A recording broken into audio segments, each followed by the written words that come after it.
My wife cheated with her boss, stole $200, $0 from our joint account during our divorce, and now she's trying to claim our family home. Am I the only one furious and lost? I never thought I'd be the guy sitting here, writing all this out, but here I am. The most unexpected thing happened. My wife, Lisa, who I thought was the perfect partner, turned out to be everything I despise. It all started with little things, small signs that maybe something was off.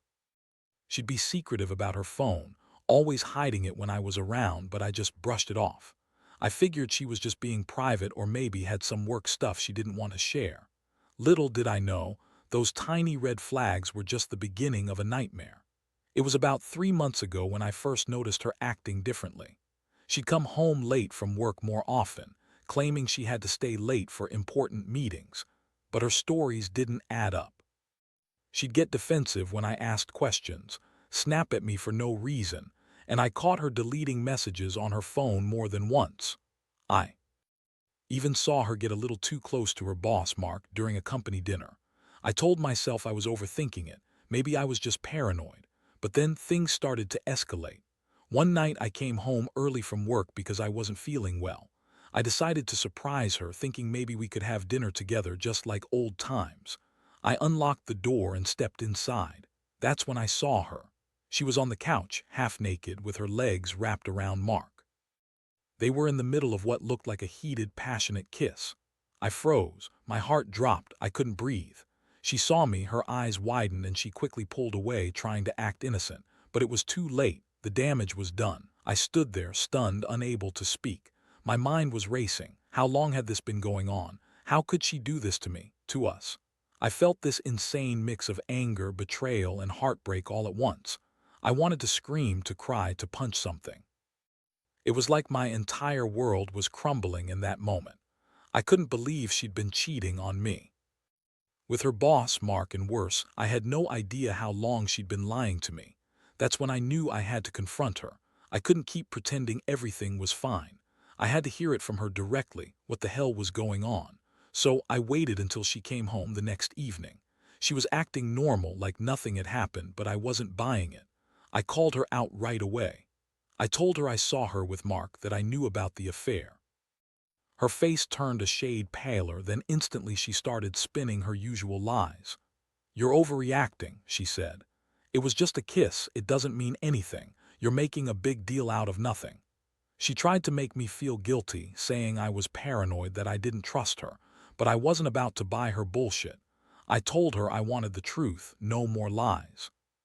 That's when she finally broke down and admitted that she'd been cheating on me for months, that she and Mark had a thing going on at work, and that she'd been planning to leave me for him. The worst part, she had the nerve to say she was confused, that she didn't mean to hurt me, that it was just sex, and that she wanted to be happy. Happy. With her boss, I felt like I'd been hit by a freight train. All the years we'd spent building a life, a home, and now it was all falling apart because she was out there screwing around with her boss, stealing from us and lying to my face. I couldn't believe how cold she was, how easily she dismissed everything. I was furious. Not just hurt, furious. I realized I was in a nightmare I couldn't wake up from, and that's when I started planning what to do next. After that confrontation, everything changed. I couldn't sleep, I couldn't eat, and my mind kept circling around the betrayal. I kept asking myself how she could do this to me, to us. Lisa always presented herself as this caring, loving wife. She was the one who insisted we save for our future, who made a big deal about being loyal and faithful. And yet she'd been screwing her boss behind my back, lying about it, and even stealing money from our joint account. I found out she'd taken around $200, $0 over the past few months, money we had saved for our kids' college fund, for our retirement, for our future. She drained it all to fund her affair, or so I suspect. I don't even know the full extent yet. The day after I found out, I started digging. I went through our bank statements, looked at the transactions, and confirmed what I'd feared. She transferred huge sums into secret accounts, probably to hide the money from me. I also discovered she'd been secretly meeting Mark outside of work, staying out late, and even booked a weekend trip with him that she told me was business but clearly was. The betrayal was bigger than I could have imagined. I felt sick. How could she be so selfish, so manipulative? I had trusted her for over a decade, and now I realized she'd been lying to my face every day. At this point, I knew I had to confront her again, but this time with a plan. I wanted the truth, all of it. I needed to know exactly how deep this went. I also wanted to make sure she didn't get away with stealing our money or trying to claim the house or anything else that was ours. She kept insisting she was confused, that she didn't want to hurt me, that she loved me, but I saw right through her. Her words were hollow, her excuses thin. I wasn't buying her tears anymore. I was furious, more than furious. I felt betrayed, humiliated, and completely lost. So I decided to set a trap. I hired a private investigator to follow her, gather evidence, and confirm everything I suspected. I needed proof, hard proof, that she was cheating, stealing, and planning to run away with Mark. I also started to think about how to handle the legal side of things. We had a family home, joint accounts, and a lot of shared assets. I knew she was scheming to take what she could and leave me devastated. I couldn't let that happen. I had to be smart, ruthless even. My goal was to expose her lies, protect what's mine, and make sure she paid for what she did. Meanwhile, Lisa continued to deny everything, but her behavior was getting more erratic. She'd get defensive when I questioned her, and she'd lash out when I pressed her about money. She accused me of not trusting her, of being paranoid, and she'd try to turn the tables on me, say I was the one who was unfaithful or hiding something. But I had the evidence now. I knew the truth. It was just a matter of time before I confronted her with everything. I kept thinking about how this all started, how a woman I loved, trusted, and shared my life with could become this cold, manipulative person. I felt like I was losing my mind, but I also knew I had to stay strong. For me, for my kids. The hardest part was realizing I wasn't just fighting for my marriage, I was fighting for my future, for my dignity. I couldn't let her walk away with everything she wanted. She'd already taken enough: money, trust, my peace of mind. I was determined to stop her, to make her face the consequences of her actions. I started preparing myself emotionally and legally. I contacted a lawyer, gathered all the evidence, and planned my next move. I knew that once I confronted her with the proof, everything would change. I just wasn't ready for that moment yet. Still, I felt the weight of it all pressing down on me, like I was standing at the edge of a cliff, unsure whether I'd fall or find a way to climb out. The day I finally decided to confront her with everything, I felt like I was walking into a war zone. I had all the evidence laid out: bank statements, proof of transfers, the private investigator's reports, and even some recorded conversations I managed to secretly capture. I knew Lisa was lying, spinning her usual stories about how she was confused or under stress, but I didn't care anymore. I wanted the truth, and I was done playing nice. When I called her into the living room, she looked nervous, which was a small victory. I could see the flicker of guilt behind her eyes, or maybe just the fear of getting caught. I didn't hold back. I laid everything out on the table: her affair with Mark, the stolen money, her attempts to claim the house, and all the lies she'd been telling to cover her tracks. I watched her face change from defensive to stunned, then to outright panic. She stammered, trying to deny it all, but I cut her off. I told her I had enough proof to ruin her if I wanted. "I know everything, Lisa," I said coldly. "You've been cheating on me with your boss, stealing from us, and now you're trying to take our house. I don't know what kind of person you've become, but I'm done. You can't lie your way out of this." Her eyes welled up with tears, but I felt nothing but anger. She tried to cry, to beg, but I wasn't having it. I told her she'd crossed a line, and I wasn't going to let her get away with it. I told her she had two choices: come clean and face the consequences, or leave and never come back. She looked at me with that bitchy smirk and said, "You're overreacting. This is all just a misunderstanding. You're accusing me of things I didn't do. I don't know what you want from me." I couldn't believe her. The nerve, the way she lied so effortlessly, like she thought she could just talk her way out of everything. I told her she was a liar and a thief, and that I was done playing her game. I told her she was a selfish, manipulative bitch, and I wasn't going to let her destroy what little was left of our life together. That's when she snapped. She started yelling, saying I was crazy, that I was accusing her of things she didn't do, and that I was just mad because she'd had enough of my controlling bullshit. She accused me of being a terrible husband, of neglecting her, and of not appreciating her. Honestly, I was too angry to listen. I just wanted her out of my house, out of my life. I told her she was done, that I was calling the lawyer, and that she could pack her things and leave. She stormed out of the room, crying and screaming, but I didn't care. I felt a strange mixture of relief and rage. I knew this was the end of everything. The end of a marriage I thought was solid, the end of her lies, and probably the end of her presence in my life. I called my lawyer right then and scheduled a meeting. I also contacted the bank and told them to freeze all accounts and investigate the suspicious transactions. I knew she'd try to take what she could and disappear, but I wasn't going to let her walk away with everything. That night, I sat alone in the dark, staring at the evidence spread out on the table. I felt numb, exhausted.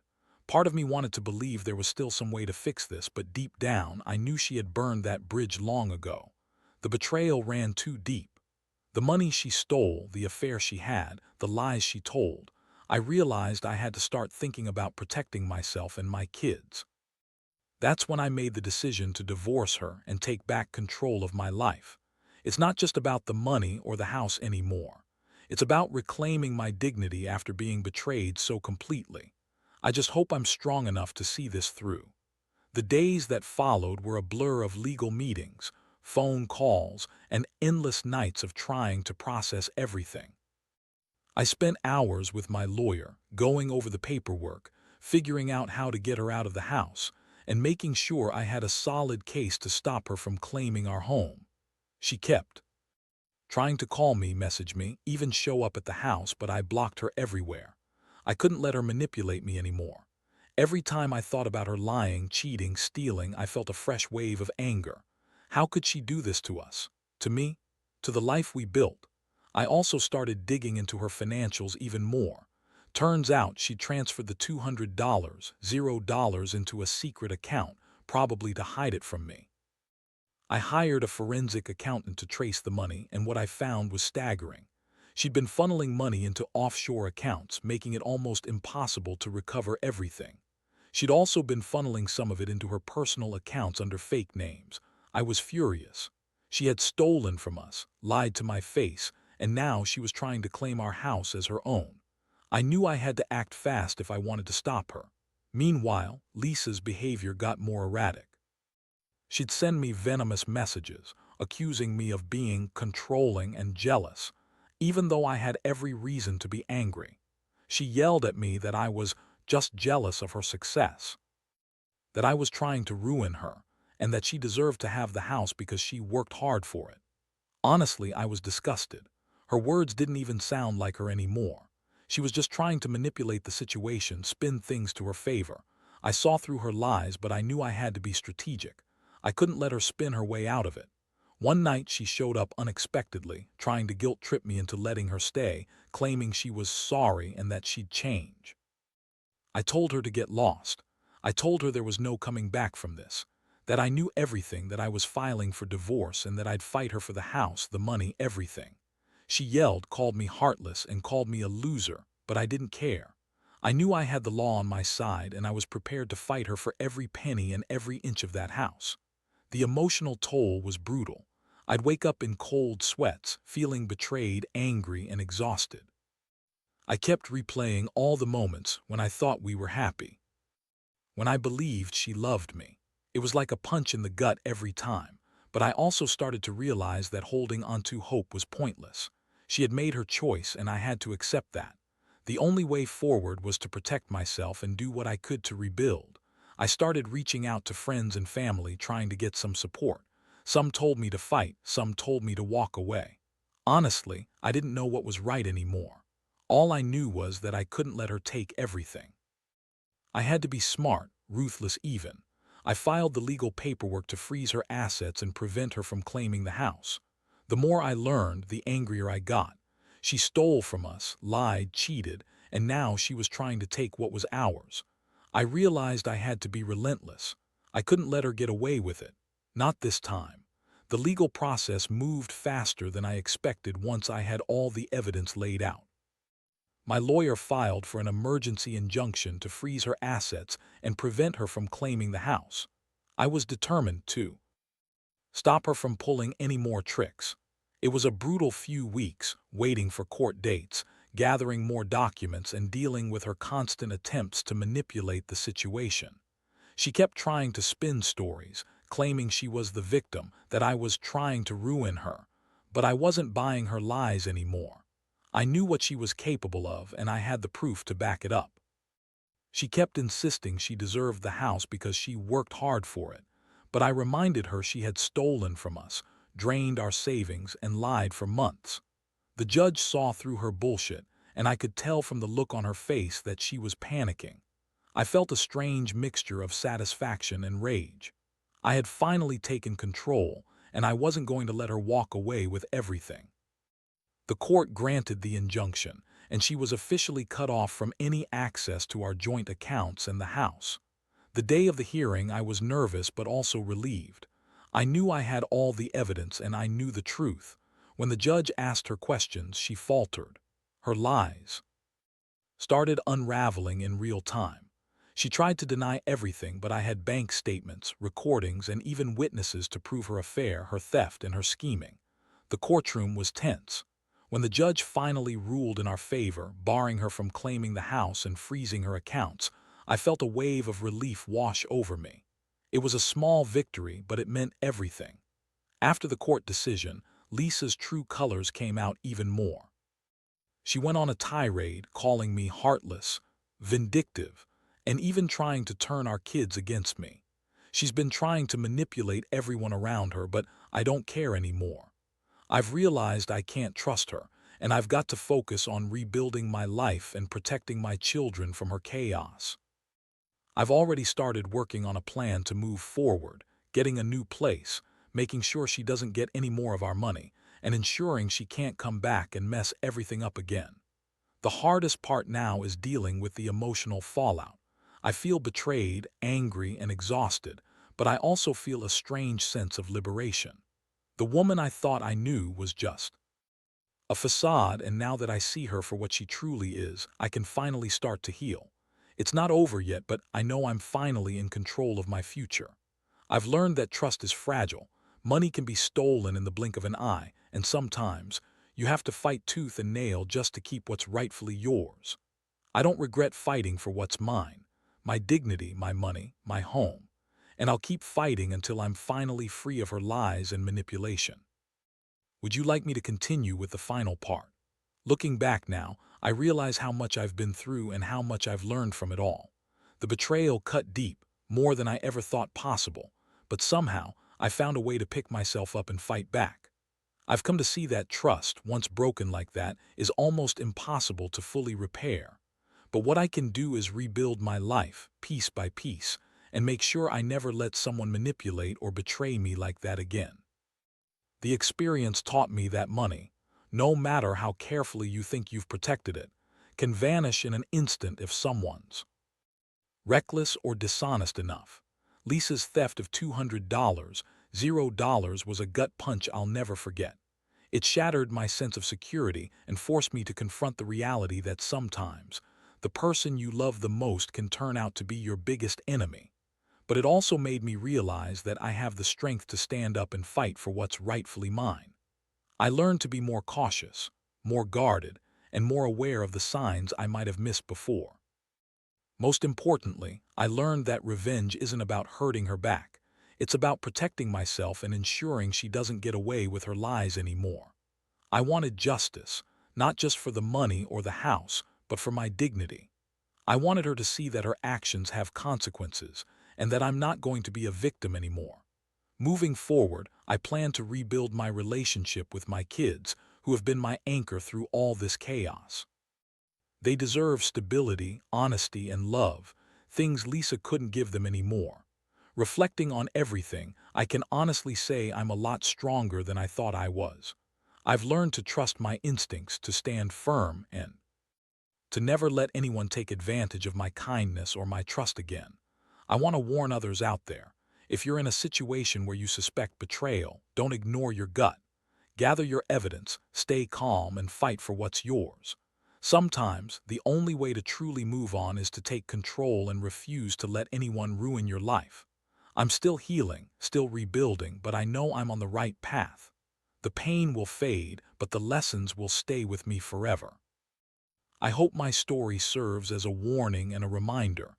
Never let your guard down and never underestimate the power of standing up for yourself.